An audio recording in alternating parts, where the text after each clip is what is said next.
Hello everyone, good morning. आजच्या क्लासमध्ये आपण शिकणार आहोत क्लास 10th महाराष्ट्र स्टेट बोर्डच्या चॅप्टर नंबर 2 जो की सायन्सचा आहे. आणि याच्यामध्ये आपण शिकणार आहोत life processes of living organism, म्हणजे की एखादा लिव्हिंग ऑर्गॅनिझम कोणत्या कोणत्या प्रोसेस परफॉर्म करते ड्युरिंग जेव्हा पण तो काय राहते, जिवंत राहते, म्हणजे सजीव राहते तेव्हापर्यंत. मरण पावला तर करणार का नाही. तर आपण सर्वात आधी तर शिकूया की लाईफ प्रोसेसेसचा मिनिंग काय आहे, कशा प्रकारे आपण याची डेफिनेशन देऊ शकतो, कशा प्रकारे आपण समजू शकतो की लाईफ प्रोसेसेस म्हणजे काय. तर पहा, लाईफ प्रोसेसेस अशा प्रोसेसेस आहेत जे की बेसिक बायोलॉजिकल ॲक्टिव्हिटीज परफॉर्म करण्यासाठी काय करतील आणि जे पण ह्युमन्स राहतील त्यांचे छोटे छोटे कार्य करण्यासाठी काय करतील, मेंटेन करण्यासाठी काय करतील, त्यांना हेल्प करतील. अशा प्रोसेसेसला आपण काय करतो, काय म्हणतो, तर आपण म्हणतो यांना लाईफ प्रोसेसेस. काय म्हणू शकतो, लाईफ प्रोसेसेस. तर आता आपण 6 प्रकारचे लाईफ प्रोसेसेस पाहणार आहोत. बट त्या 6 प्रकारच्या लाईफ प्रोसेसेस बघण्याआधी आपण यांचे कार्य म्हणजे समजून घेऊया. ठीक आहे. तर पहिले पहा, obtain the use of energy. Life processes काय काय कशासाठी हेल्प करतात. दिस प्रोसेसेस हेल्प ऑर्गॅनिझमला हेल्प करतील. बट कशासाठी करतील, तर obtain and use of energy. कशाचा यूज, तर एनर्जीचा यूज. एनर्जी घेण्यासाठी आणि एनर्जीचा यूज करण्यासाठी आपल्याला हेल्प करतील. अशा प्रोसेसेसला आपण काय म्हणू शकतो, आपण म्हणू शकतो यांना लाईफ प्रोसेसेस. त्याच्यानंतर ग्रो अँड डेव्हलप. आता ह्युमन आहे तर ह्युमनच्या काय होणार, ग्रोथ पण होणार आणि आपल्या बॉडीच्या डेव्हलपमेंटसुद्धा होणार. तर ग्रोथ करण्यासाठी आणि डेव्हलपमेंट करण्यासाठी काय हेल्प करतात आपल्याला, तर लाईफ प्रोसेसेस हेल्प करतील. त्याच्यानंतर repair and maintain their body. आता आपली बॉडी आहे तर बॉडीला मेंटेन करायला लागेल. तशाच प्रकारे आपल्याला काय करायला लागेल, जर एखादी जखम झाली तर या जखमेला सुधरवायला लागेल. तर ही जी जखम राहते ते सुधरवण्यासाठी कोण हेल्प करणार, तर आपल्याला लाईफ प्रोसेसेस हेल्प करतील. तर आपल्याकडे काय आहे, कशासाठी हेल्प करतात life processes, repair and maintain their body. कोणाची बॉडी, तर लिव्हिंग बिंगची बॉडी.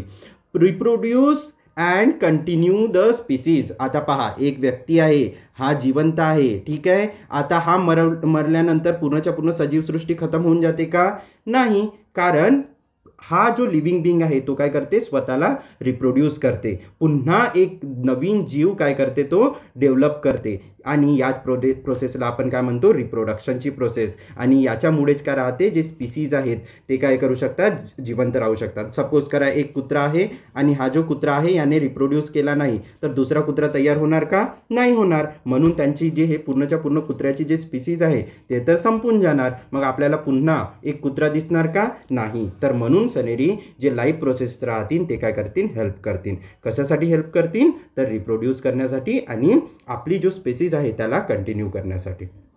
त्याच्यानंतर आता पहा, जसा जसा एन्व्हायरमेंट चेंज होते तसे तसे काय होते, जे पण काही ह्युमन बिंग्स आहेत, जे पण काही स्पीसीज आहेत ते काय करतील, आपला जे कोण राहतील, स्पीसीज राहतील, हे काय करतील, तर ॲडॉप्ट करतील. कशाला, त्या नवीन एन्व्हायरमेंटला. आणि नवीन एन्व्हायरमेंटला ॲडॉप्ट करण्याचा जो प्रोसेस आहे त्यालाच आपण काय म्हणू शकतो, त्यालाच आपण लाईफ प्रोसेसेस म्हणू शकतो. कोण हेल्प करणार, तर लाईफ प्रोसेसेस जे राहतील ते हेल्प करतील. पहा, तुम्हाला दिसत आहे न्यूट्रिशनची डायग्राम. जे पण एनर्जी राहतील त्यांना ॲब्झॉर्ब एनर्जीला घेण्याची साठी कोणती प्रोसेस राहते, तर न्यूट्रिशन. तशाच प्रकारे ब्लडचं सर्क्युलेशन करण्यासाठी ट्रान्सपोर्टेशन.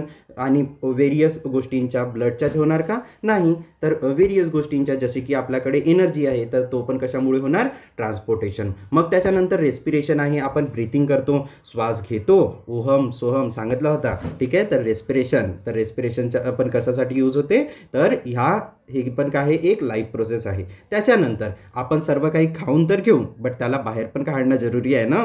तर आपण कसं करणार, एक्सक्रिएशन. हा हॉलमध्ये करतो का आपण, नाही, तर शौचालयामध्ये करतो. त्याच्यानंतर रिप्रोडक्शन. आता सांगितलं होता, रिप्रोडक्शन काय करते, स्पीसीजला जगण्यासाठी आणि स्पीसीज कंटिन्यू करण्यासाठी हेल्प करते. तर तो काय आहे, रिप्रोडक्शन. आता एखादी वस्तू आपण खाणार आणि काय करणार, आपली त्याच्यापासून एनर्जी तयार करणार, यालाच आपण काय म्हणतो, मेटाबॉलिझम. कोणता ॲक्टिव्हिटी, मेटाबॉलिझम. जो डायजेशनच्या पार्ट आहे ना मोस्ट ऑफ द, त्याला आपण मेटाबॉलिझममध्ये गिनतो.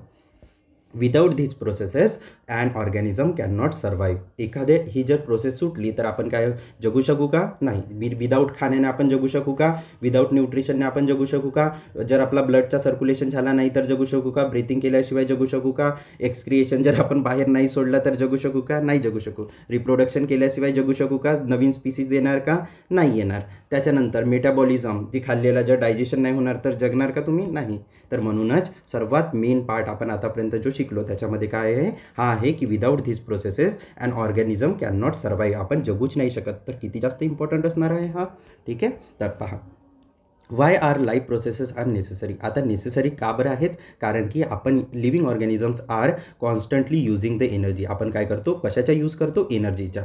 कशासाठी? मूव्ह करण्यासाठी, ग्रो करण्यासाठी आणि सुद्धा विचार करण्यासाठी. जेव्हा मी आता तुमचा क्लास घेत आहे तर क्लास घेत्यावेळी मला विचार करायला लागते. तर विचार करण्यासाठी मी कशाचा यूज करतो? थिंकिंगचा. जर मला वाढायचं आहे, मला काय करायची आहे? माझ्या हेअरची ग्रोथ होत आहे, तर यांच्या सर्वांसाठी काय लागते? एनर्जी लागते. तशाच प्रकारे आपण एका ठिकाणावरनं दुसऱ्या ठिकाणी जातो, मूव्ह करतो. जशा प्रकारे एका कारला दुसऱ्या ठिकाणी जायचे आहे तर आपण याला फ्यूल प्रोव्हाइड करतो ना.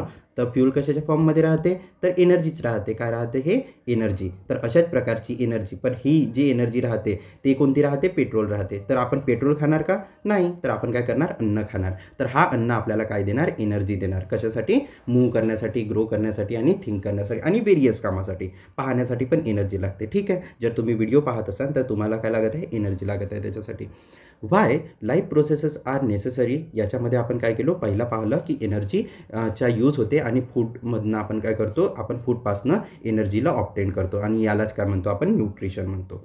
Convert energy into the usable form. आता पहा, फक्त एनर्जीचा यूज केव्हा होणार?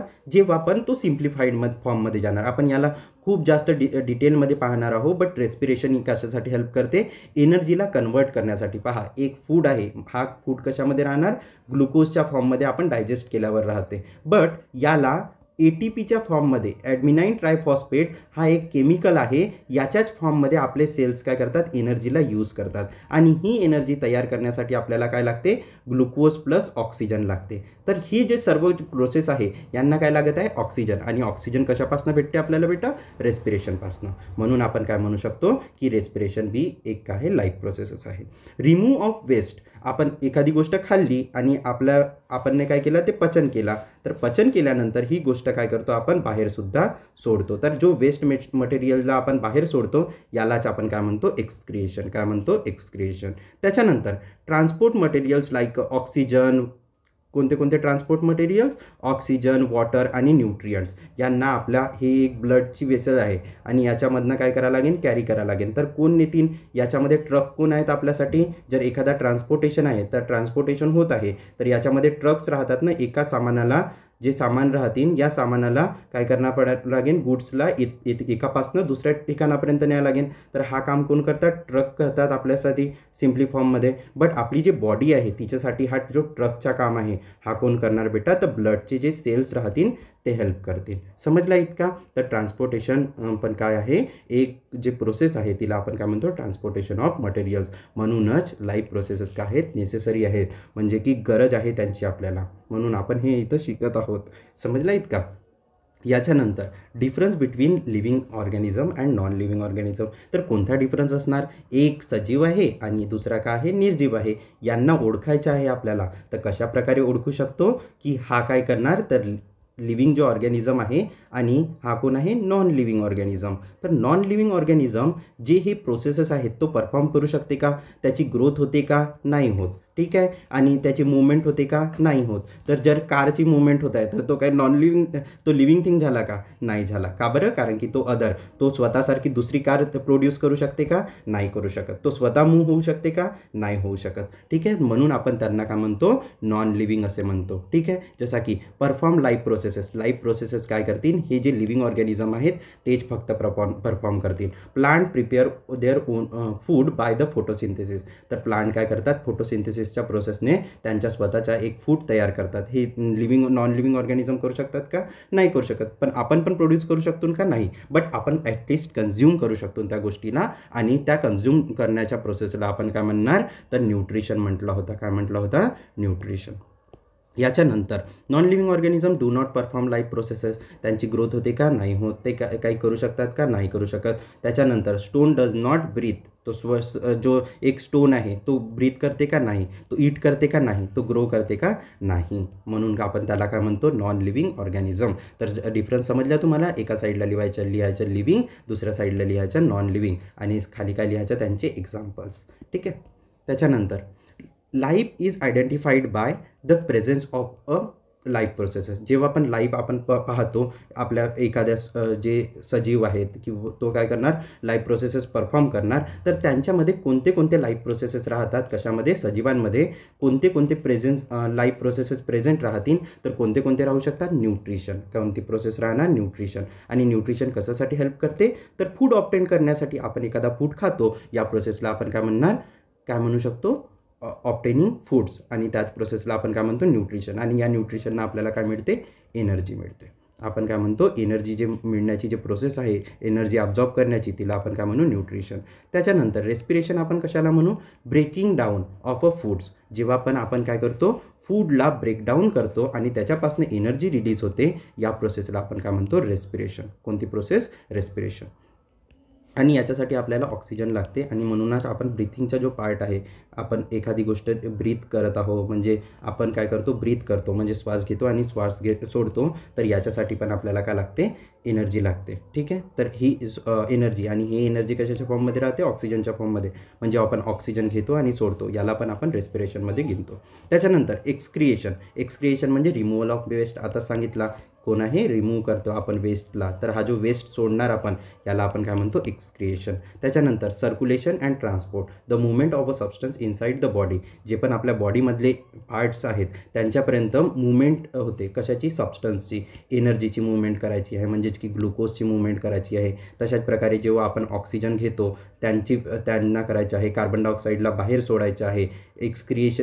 एक्सक्रिएशन करतो, तर आपण जो वेस्ट मटेरियल आहे त्या वेस्ट मटेरियलला काय करणार, बाहेर सोडणार. तर हे सर्व काम कुणाचं आहे बेटा, तर मुवमेंट करण्याचं, तर सर्क्युलेशनच्या. सर्क्युलेशन कोण करते, तर ब्लड करणार. कोण करणार, ब्लड करणार. ठीक आहे. त्याच्यानंतर कंट्रोल अँड कोऑर्डिनेशन. याच्यासाठी आपल्या बॉडीमध्ये काय राहते, नर्वस सिस्टम प्रेझेंट राहते, आणि हे जे नर्वस सिस्टम आहे यांच्याद्वारे जे सिग्नल्स राहतील त्यांच्याद्वारे जर आपल्या बॉडीवर एखादा मच्छर बसला, तर आपण काय करतो, पटकन रिस्पॉन्स देतो आणि त्याला पटकन मारून टाकतो. तर हा कशामुळे, कंट्रोल आणि कोऑर्डिनेशन. कारण की आता जर मच्छर बसला आहे, तो तर कुठं बसलेला आहे, स्किनवर बसलेला आहे, आणि डोक्याने काय केला, हा सर्व विचार कोण करते, ब्रेन करते. ब्रेन नाही करत, तो स्पायनल कॉर्ड करते. ॲक्च्युली हा स्पायनल कॉर्ड करणार.